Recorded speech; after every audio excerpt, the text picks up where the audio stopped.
ضرورت حقہ کے مطابق خدا خود مقرر فرماتا ہے.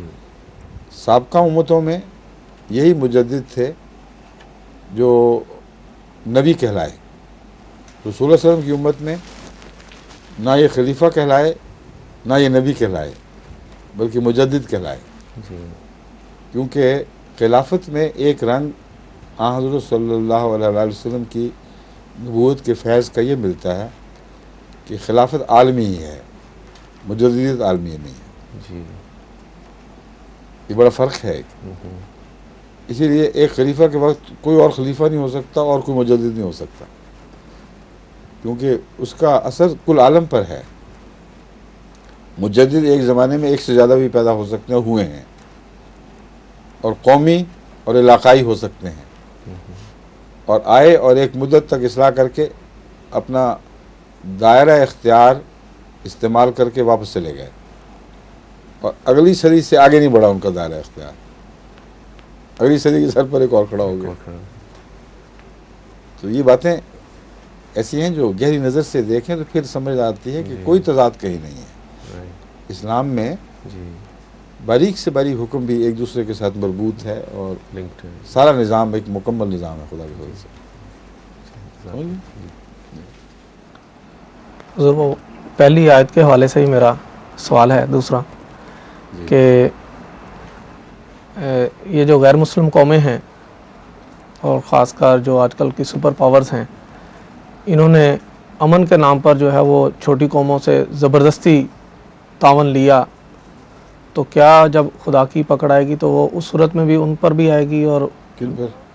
جو چھوٹی قومیں جن سے طاقت کے بل بوتے پر بھی انہوں نے طاقت کے بل بوتے پر تعاون جو ہے، یہ آپ نے بہت محدود بات کی ہے.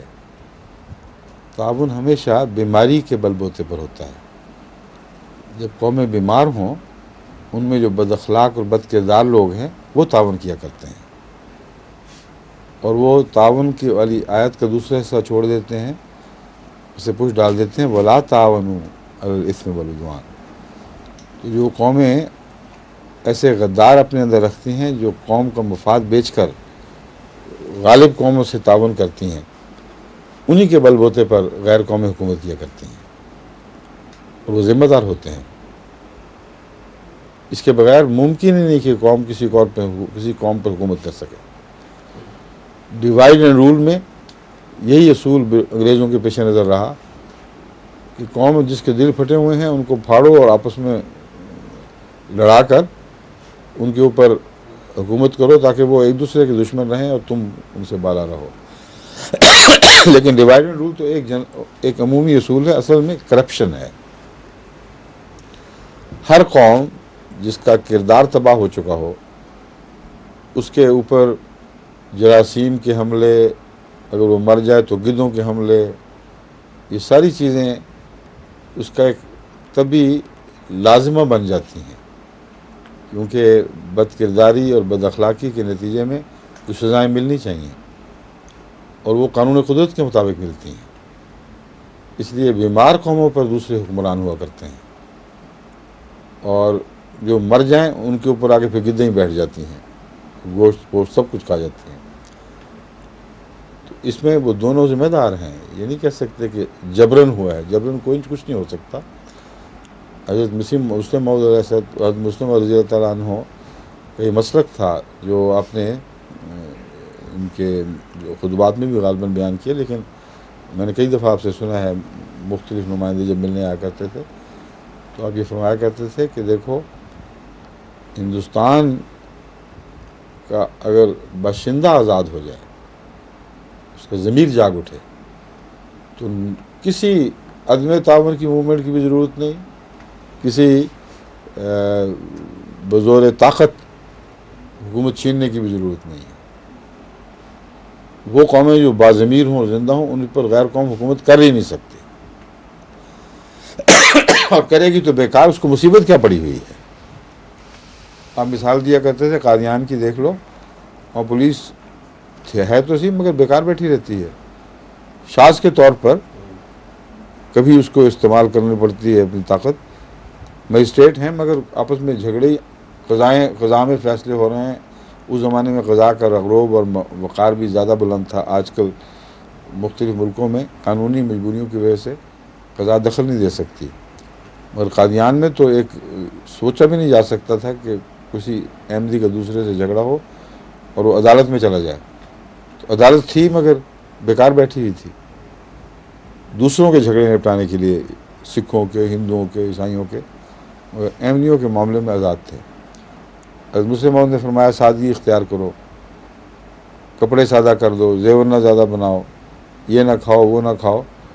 اور یہ ایک طوعی تحریک تھی، لیکن اس کے نتیجے میں اگر اس پر عمل ہوتا، مثلا سارے ہندوستان میں عمل ہوتے سے مراد ہے احمدیوں نے تو کیا لیکن سارے ہندوستان میں عمل ہوتا، تو وہ ساری امپورٹس جو انگریزوں کی طرف سے آ رہی تھیں یا ترقی یافتہ قوموں کی طرف سے آ رہی تھیں وہ سب ختم ہو جاتی.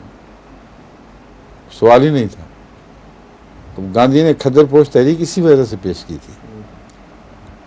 گاندھی بہت گہری فراست کا آدمی تھا. آمد و ناز کو پتہ نہیں لگا. اس نے جو چرخا اور کھدر، مطلب یہ تھا کہ تم اپنے رہن سہن کو سادہ بنا لو تو غیر قوموں کی امپورٹس ختم ہو جائیں گی، اور وہ جب ختم ہوں گی تو ان کو حکومت کرنے کی وجہ کوئی نہیں رہے گی. حضرت مسلم موعود نے جو سادگی کا اعلان کیا اور یہ ساری باتیں، اس کے نتیجے میں احمدی اللہ تعالیٰ کے فضل سے اکثر غیر حکومتوں میں رہتے ہوئے بھی آزاد رہتا ہے، اس کا ضمیر آزاد رہتا ہے. اور ترقی یافتہ قوموں کے قوانین سے تعاون کرنے میں گناہ کیا ہے؟ یہ تو کوئی غلامی نہیں. غلامی دل کی بیماری سے پیدا ہوتی ہے. ہمارے جلسے پر جب بھی کوئی آیا ہے بلا استثناء اس بات سے وہ حیرت انگیز طور پر متاثر ہوا ہے کہ ہم نے تو آپ لوگوں کو آزادی دیکھا ہے.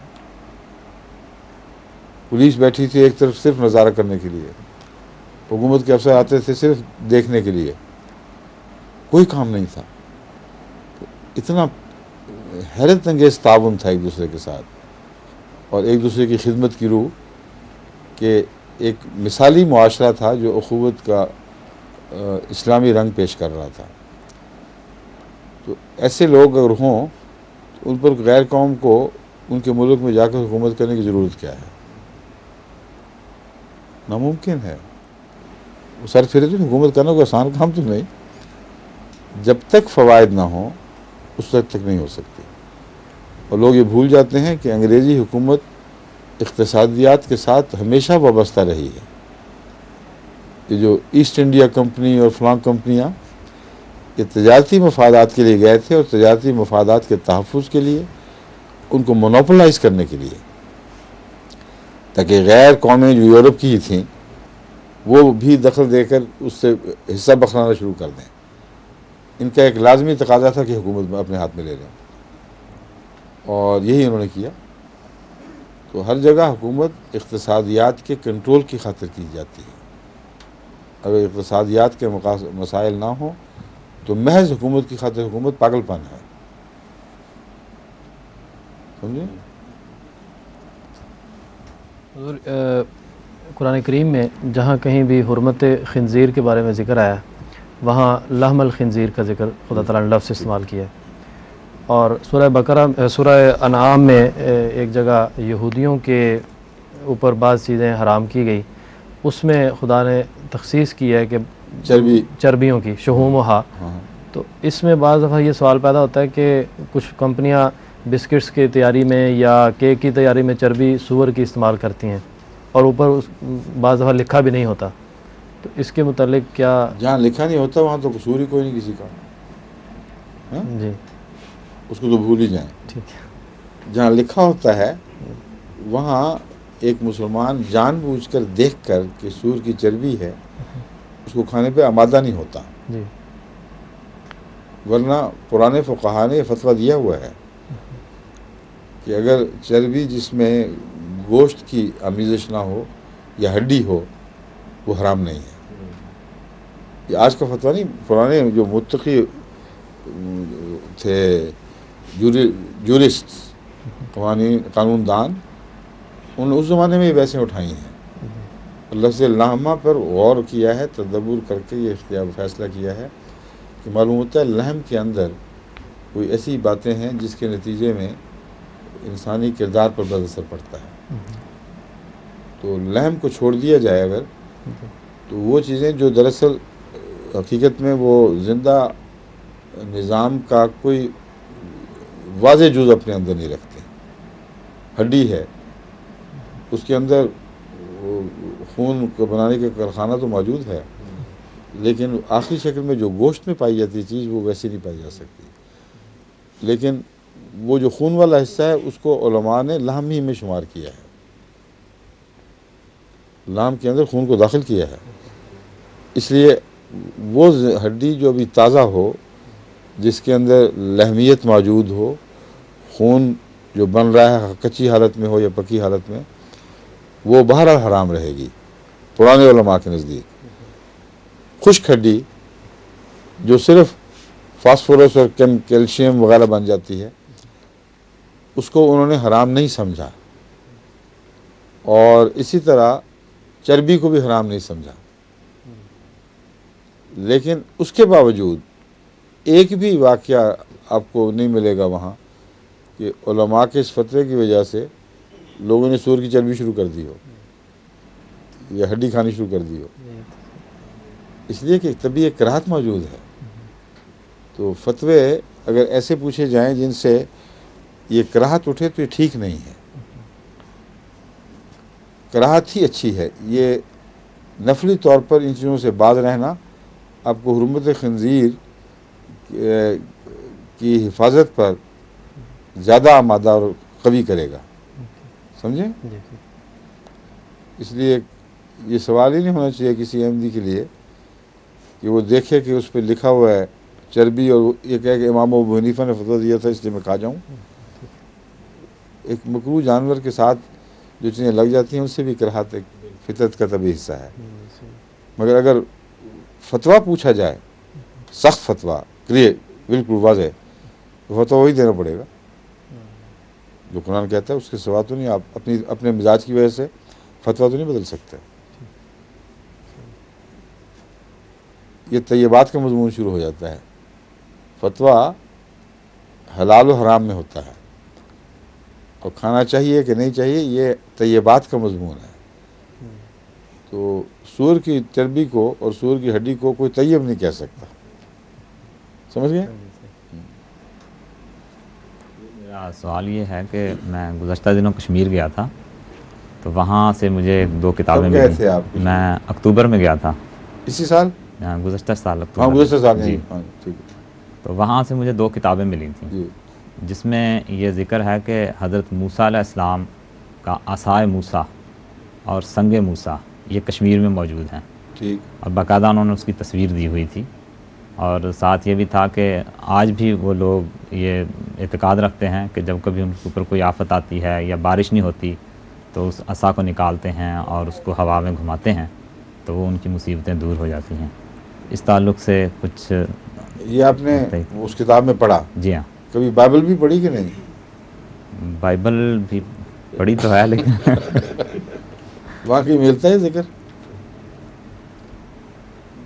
چاہے بدلی ہوئی سی الہی کتاب تو ہے نا، جی اس میں تو اشارہ بھی نہیں ملتا کہ حضرت موسیٰ کشمیر گئے ہوں.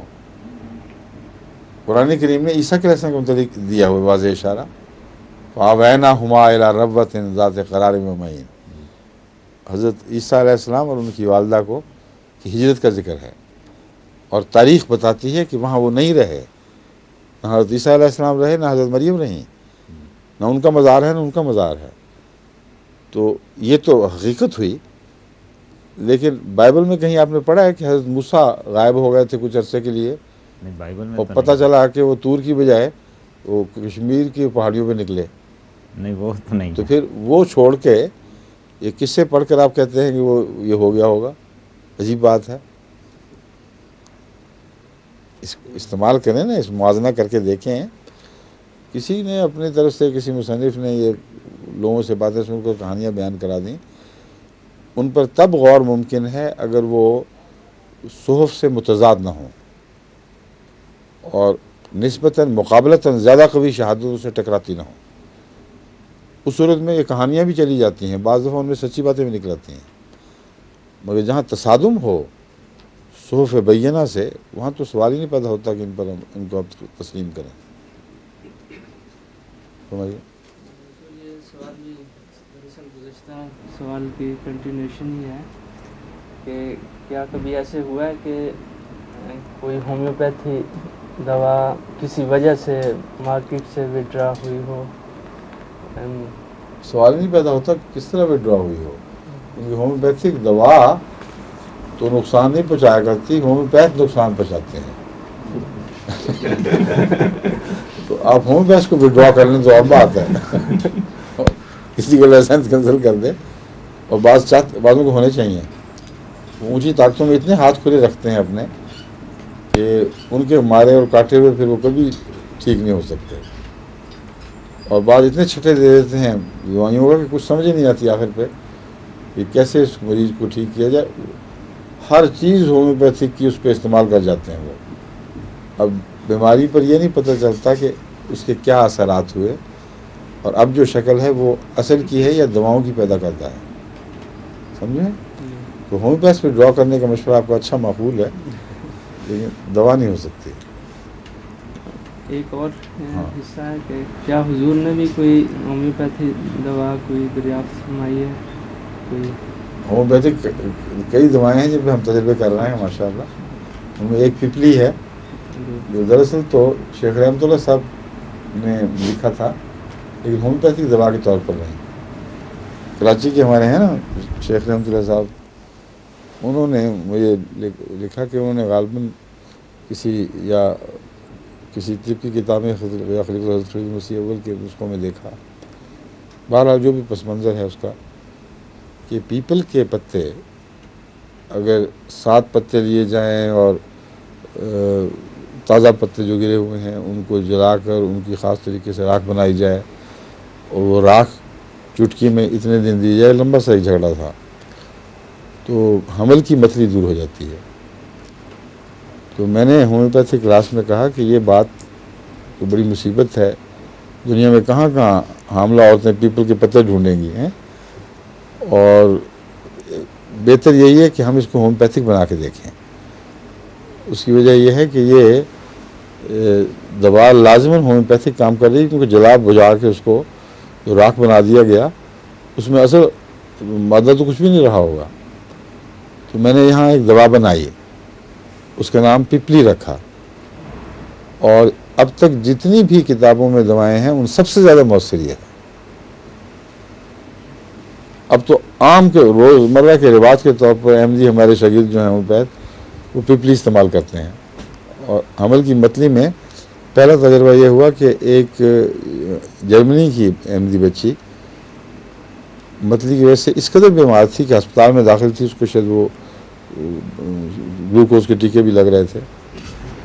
تو میں نے ان کو کہا کہ آپ فوراً، ابھی بنی تھی تازہ، میں نے کہا پپلی بھجوا دیں. پپلی استعمال کرتے ہی ٹھیک ٹھاک ہوئے گھر واپس آ گئے.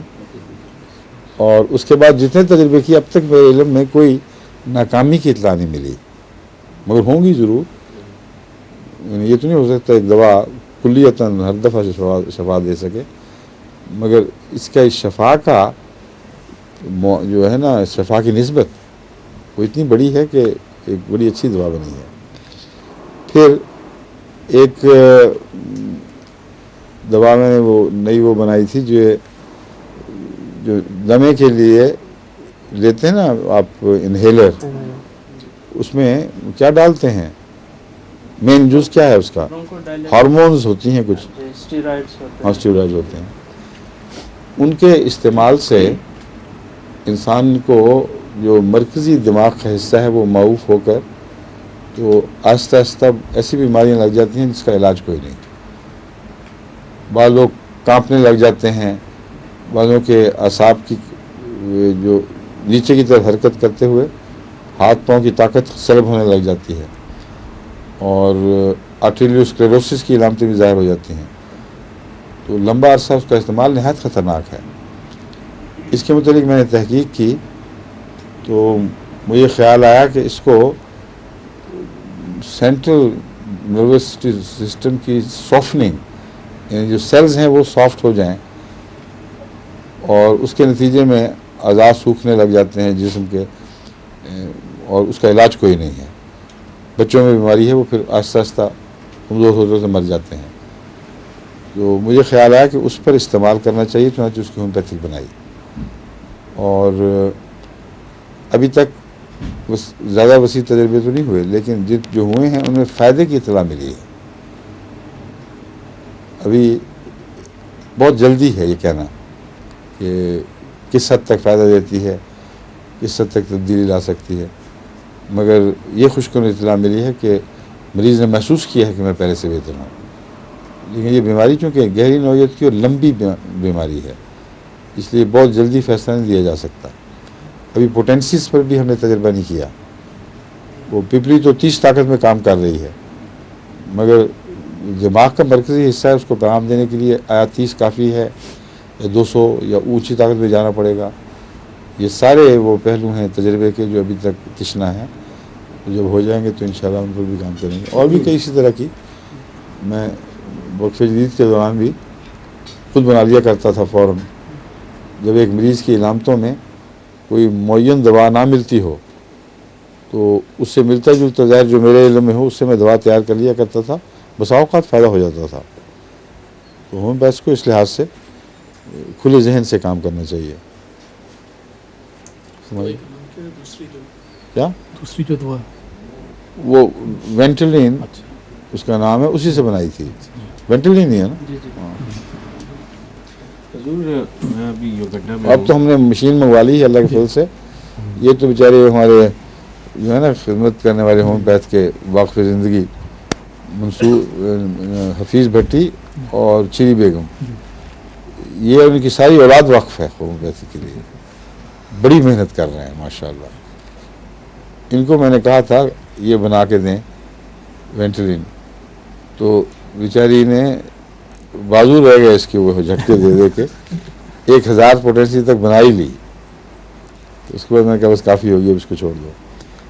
مجھے چاہیے اوپر تک 1 لاکھ. اب ہماری مشین آ جائے گی انشاءاللہ، اس میں آپ ڈال دیں، بجلی کے ساتھ چلے گی، وہ آپ ہی آپ بنا دے گی. جو نمبر آپ چاہیں، 1 لاکھ کہیں تو 1 لاکھ تیار کر دے گی. اس کے بعد تجربوں میں آسانی ہوگی انشاءاللہ. ٹھیک ہے. اور اچھا حضور میں نے ایک پوچھنا تھا کویشچن. ایک فنومینا ہے میں یوگنڈا میں دیکھا ہے، یہ وہاں آپ جیسے جانتے ہیں ایڈز بہت زیادہ ہے. اتنی زیادہ کہ جب میں گیا تو آلموسٹ ایوری مہینے کام کے ایوری مہینے کیا ہوتا ہے؟ ہر مہینے. ان کی مشکل ہے کہ یا انگریزی بولیں گے اردو میں یا پنجابی بولیں گے، رہ ہی نہیں سکتے اس کے بغیر. پھر ہر مہینے کوئی نہ کوئی فار ایگزامپل انگریزی نہیں بولنی اب. ایگزامپل کیا ہوتی ہے؟ ایگزامپل نہیں میں مانوں گا. ہر مہینے کوئی نہ کوئی سمجھو میرا کوئی کام کرتا ہے، کوئی سیکرٹری، اس کا بھائی مر گیا یا اچھا کوئی نہ ہر مہینے ہوتا ہے ایسے. کوئی نہ کوئی مرتے ہی رہتے ہیں ہر وقت. مگر پھر بھی گھبراہٹ نہیں انہیں. اچھا. یعنی کہ میں کئی بار پوچھتا ہوں یہ سیکرٹریز کے کچھ خراب کام تو نہیں نہ کرتے، تو وہ کہتے ہیں وہ ایسے بس یعنی کہ کرتے ہیں. تو پھر بھی یہ ڈرتے نہیں یہ لوگ. اور یہاں تو نہیں اتنا لگتا، مگر جب وہاں یوگینڈا جائیں اتنا وہ بتاتے ہیں ایڈز کے بارے، مگر پھر بھی یہ لوگ ڈرتے نہیں. اور ایسے لگتا ہے جیسے یہ ساری قوم ختم ہو جائے گی ایسے. تو یہ مجھے سمجھ نہیں آتی کہ ایٹ لیسٹ اب یہاں ڈرا سکتے ہیں ابھی سگریٹ نہ پیو، کیونکہ پتہ ہے وہ بڑی دیر لگتی ہے، مگر یہاں 1-2 سال کے اندر ہی وہ لوگ مر جاتے ہیں، مگر گھبراتے نہیں ہیں. پھر بھی یہ پھر بھی اس رستے میں، خراب رستے میں پھر بھی جاتے ہیں. تو یہی تو فلسفہ گناہ کا. وہ جہنم سے نہیں گھبراتے تو اس سے کیا گھبرا رہے؟ ہاں بالکل. جی 2 باتیں ہیں کام کرتی ہیں. ایک تو یہ کہ گناہ ایک جکڑ لیتا ہے اور گھیرا ڈال لیتا ہے، اور جو اصل قابل سزا گناہ ہے جس کی قرآن کریم فرماتا ہے کہ وہ جب سیاح گھیرا ڈال لے پھر سلسلہ ختم ہو جاتا ہے، پھر معافیاں ختم. تو اول تو اپنی برائیوں کے گھیرے توڑتے رہنے چاہیے. پوری کوشش رہنی چاہیے کہ کبھی ادھر سے گھیرا توڑ دو، کبھی ادھر سے، پھر آہستہ آہستہ آزادی ہو جائے گی. تو یہ لوگ ان گھیروں میں جکڑے جا چکے ہیں، ان کے اختیار کوئی نہیں رہا، ولی نیلی چاہیں نہ چاہیں انہوں نے اب یہ کرنا ہی کرنا ہے۔ دوسری بات یہ ہے کہ گناہ کا یا جرم کا پس منظر یہ بھی ہوتا ہے کہ انسان سمجھتا ہے کہ میں بچ جاؤں گا، ارد گرد لوگ مرتے رہیں گے، میں بچ جاؤں گا، وہ پکڑے جائیں گے، میں نہیں پکڑا جاؤں گا۔ بس وہ جو آنکھیں بند کرنے کا کبوتر کا مضمون ہے وہی ان کے اوپر اطلاق پاتا ہے۔ خطرہ جانتے ہیں، آنکھیں بند کر کے ایسے اندھیرے میں جاتے ہیں، سمجھتے ہیں یہاں ہم نظر نہیں آ رہے ہیں، لیکن ایٹ کے جراثیم کی آنکھیں زیادہ تیز ہیں، اور جو قانون قدرت کی سزا دینے والے یا قوانین قدرت یا ملکی قوانین کی سزا دینے والی ایجنسیاں ہیں وہ پہنچی جاتی ہیں، شاذ کے طور پر کوئی بچے مگر اکثر پکڑے جاتے ہیں۔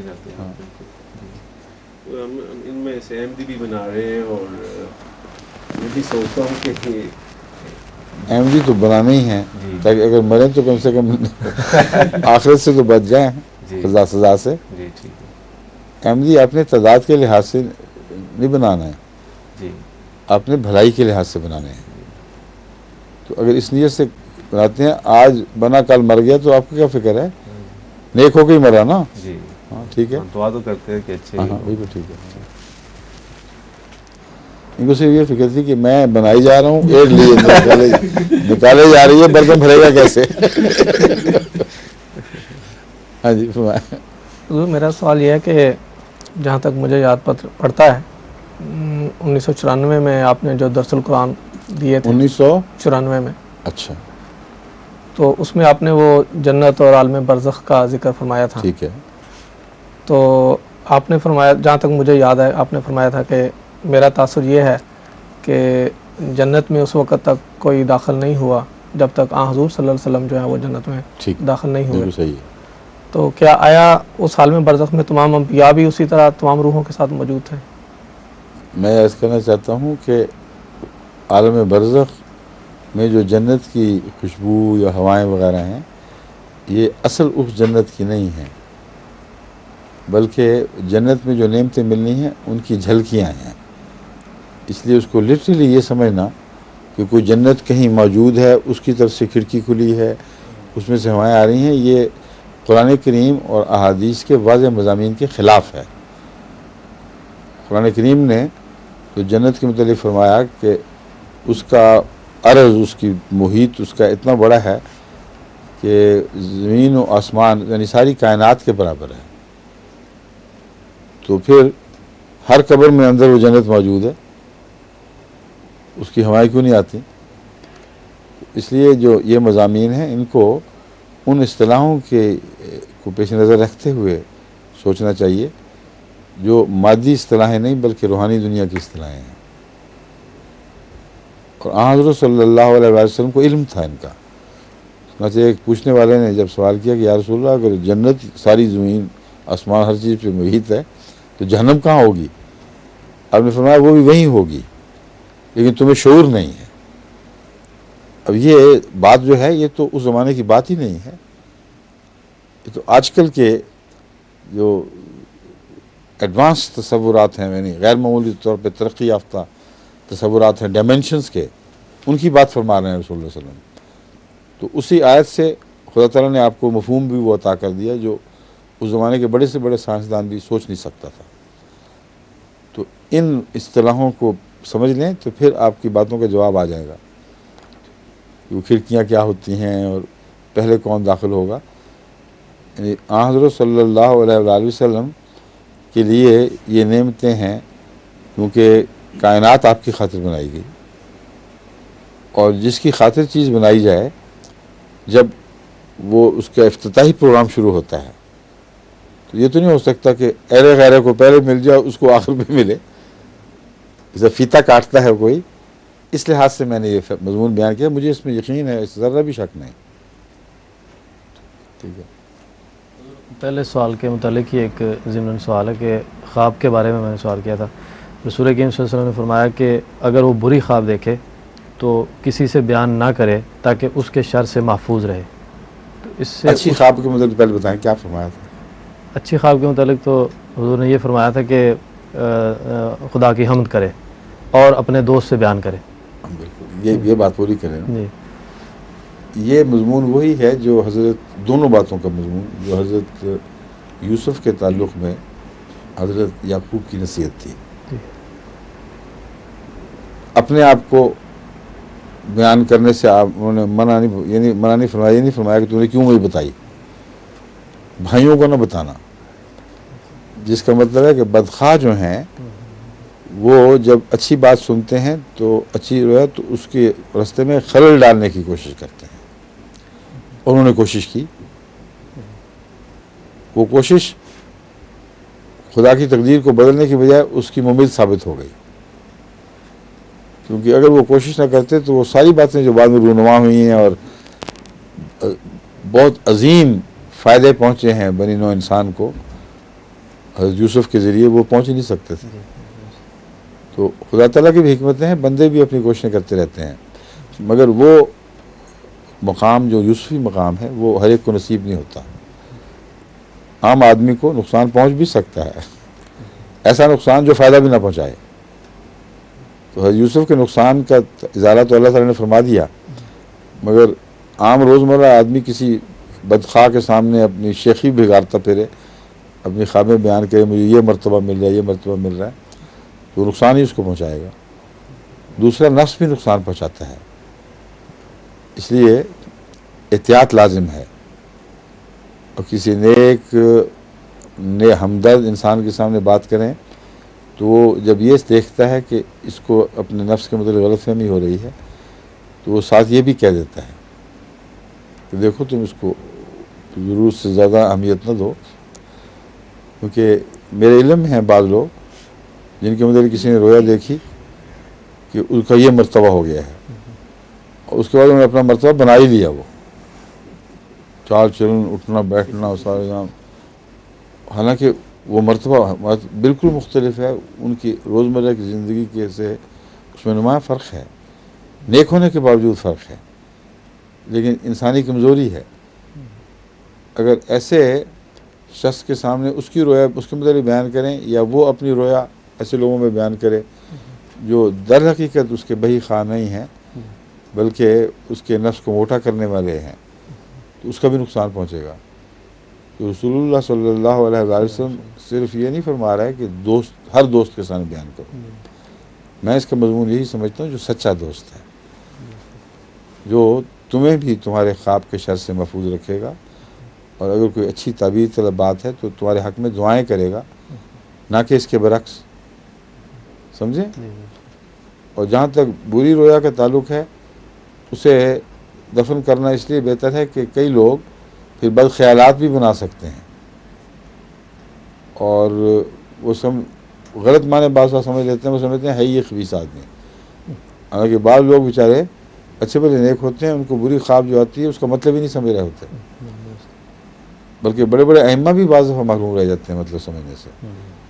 حضرت ابو حنیفہ رضی اللہ تعالیٰ رحمۃ اللہ علیہ، آپ نے جو رویا میں دیکھا تھا کہ قبر کو رسول اللہ صلی اللہ علیہ وسلم کی قبر کھودتے ہیں، بعض ہڈیوں کو چنتے ہیں، دیکھتے ہیں، ناپسند کر کے پھینک دیتے ہیں، بعضوں کو لگا رکھ رہے ہیں، تو اس کی بہت سخت ڈر گئے تھے کہ یہ کیا حرکت ہو رہی ہے مجھ سے. حضرت ابن سیرین تھے غالباً جنہوں نے یہ تعبیر کی. انہوں نے کہا تو بہت بڑی اللہ کا بہت بڑا انعام ہے، تم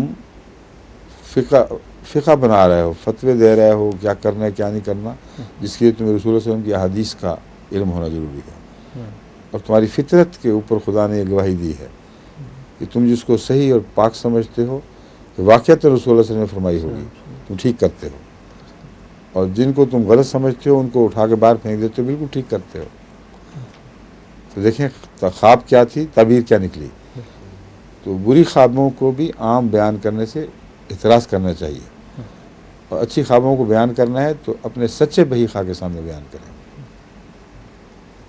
اچھا جی، السلام علیکم، وقت ہو گیا.